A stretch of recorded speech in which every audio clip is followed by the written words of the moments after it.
pa še gipsno gor. Tudi z gipsom gre.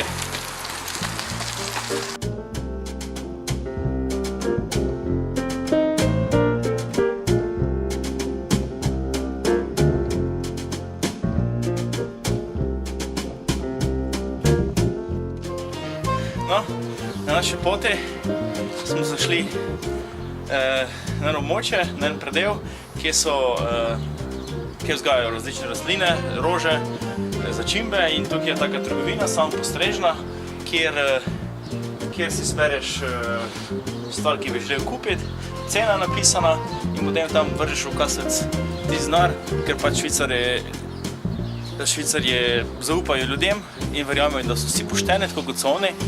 Tudi pričakujejo in je normalno za njih, da prispevaš ceno, ki je pač napisana v tale kaselc in stvar deluje. Tudi mi dva sva to začela prakticirati in je prav praktično.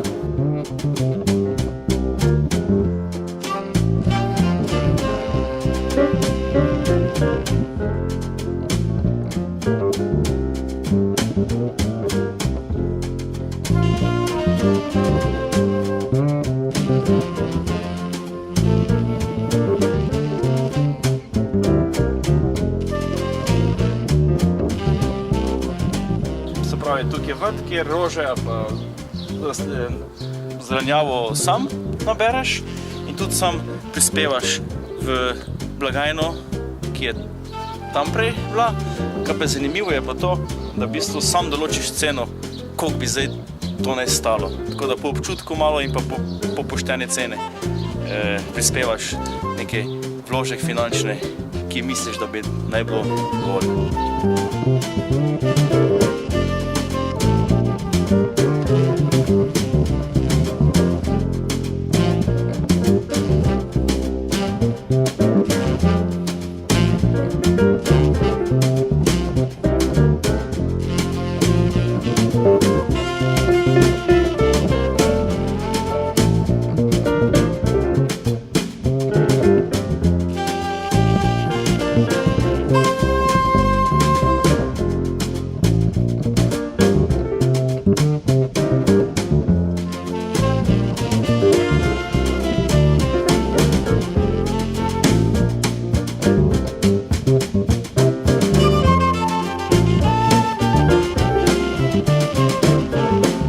Vse imaš, limonsko travo, vse začimbe, kar se pač spomniš.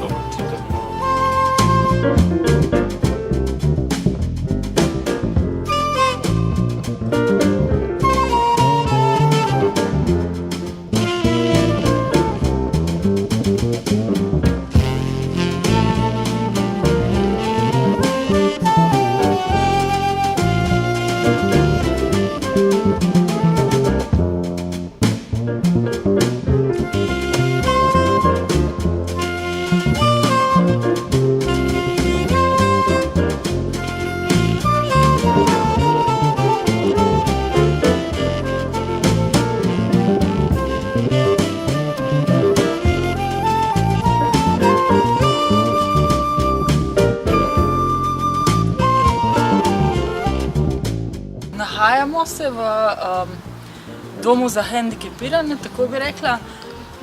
Vrt, ki smo ga prej posneli, pa rastline, zelišča in zelenjavo, ki jo lahko kupimo, so v sklopu tega doma. To je dosti velika zadeva.